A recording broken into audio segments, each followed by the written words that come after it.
Hi, I'm Sean Dietrich, and I have a song for you that you probably know and have heard 100 times in your life, but never thought about where it came from.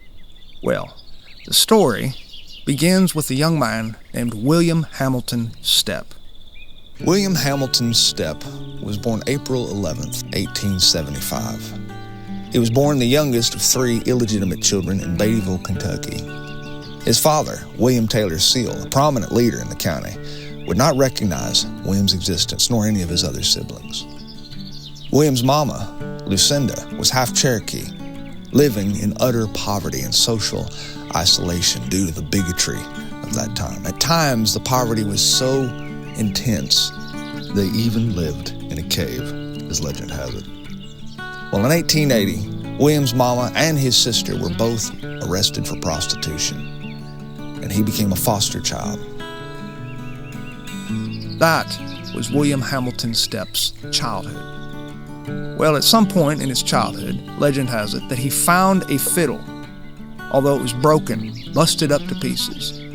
So he went out into the woods and he got wood off of some local maple trees, and he got some little bits of wire and glue, and he fixed the fiddle up to where it would play again.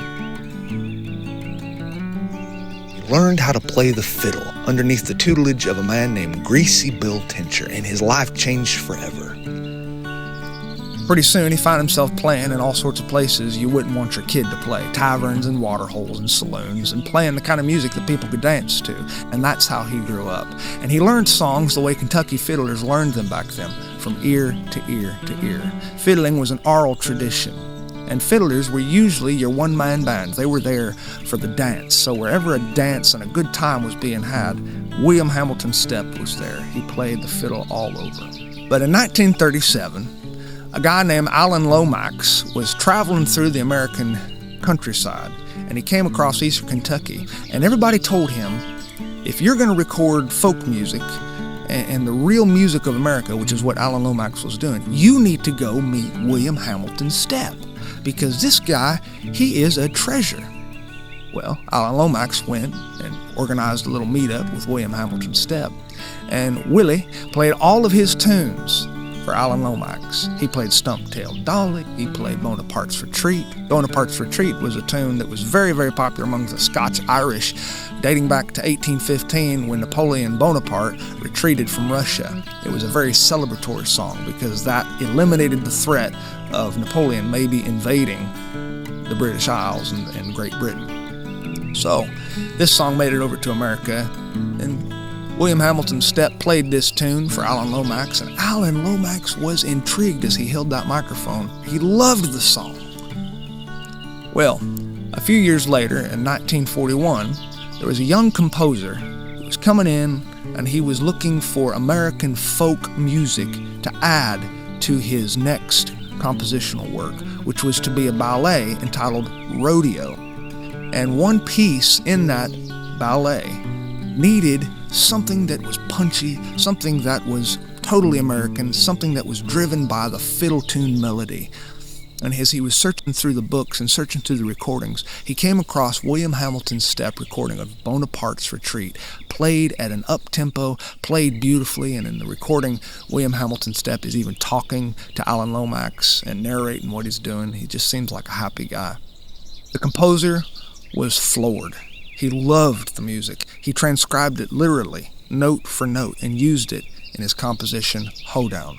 And that composer's name was Aaron Copland. And that song, Hoe-Down, became one of the most famous and well-known and most recognizable American classical piece of the 20th century. Now, William Hamilton Stepp died in 1947, but the play came out in 1941.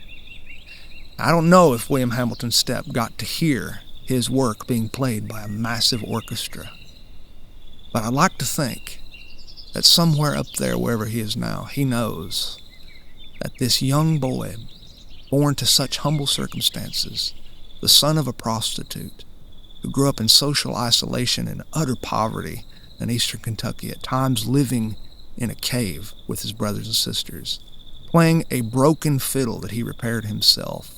I'd like to think that William Hamilton Stepp realizes that he became one of the most influential American musicians of our age. His song, Bonaparte's Retreat, is probably one of the most American tunes there is, and I'm going to play it for you.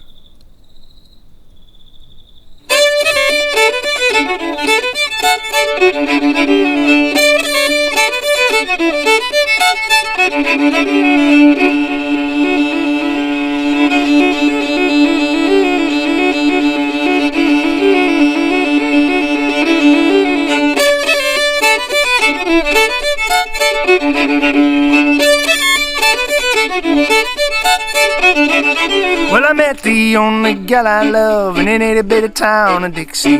Beneath them lucky stars above, she was the prettiest gal I ever did see. So I took her in my arms and told her of her various charms, and kissed her as the fiddlers played the Bonaparte's Retreat.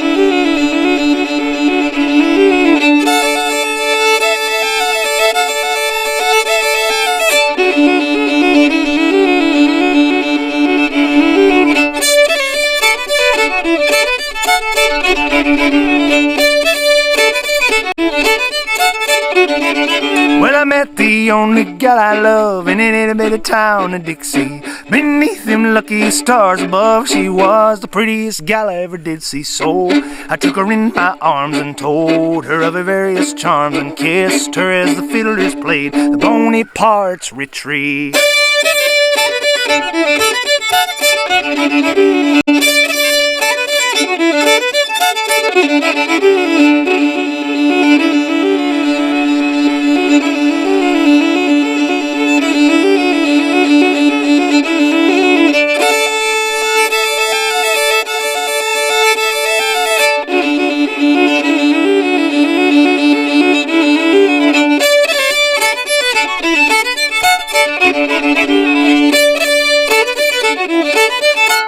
Beef, it's what's for dinner.